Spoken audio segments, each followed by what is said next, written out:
रात को यहीं रुको तो मैं भी रुक जाऊंगी। मैं कमरे में अपने आप को बंद करके और आप ही का देखती रहती हूँ।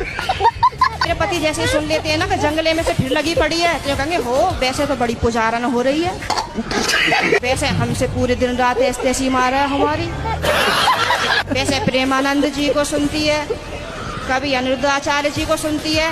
बाबा आएंगे यहाँ पे करने के लिए तेरा उद्धार। आप बतला लिया करो तो मुझसे। तो पति बात नहीं करते आपसे? पता नहीं, समझ में नहीं आई आज तक बातें। गुरुजी मेरे को ना गुस्सा बहुत आता है, ऐसा क्यों? गुस्सा आपको आता है, बताएं हम। हार में जतारे आए पैर जटिए। नहीं, छोटी छोटी चीजों पे आ जाता है, जैसे किसी ने कुछ बोला है और मेरे को गुस्सा बहुत तेज आता है। फिर जब आपको गुस्सा आए तो आप अपनी उंगली उठाओ, इसे यहाँ रखो, चुप रहा करो। मैं पैसे से वकील हूँ।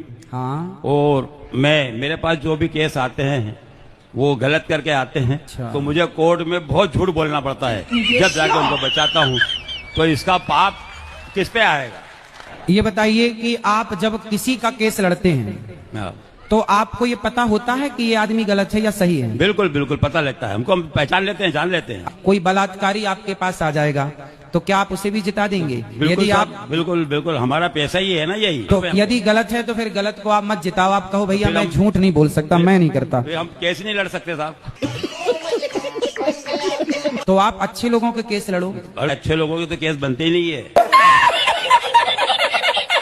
ना। तो आप दो लड़ रहे हैं तो एक तो सही होगा, तो जो सही है आप फाइल पढ़ के समझ लो कि कौन सा सही है। जो सही है उसका केस आप ले लो, भाई तू सही, मैं तुझे जिताऊंगा। तो सही रहता है ना, उसका केस तो गवर्नमेंट लड़ती है।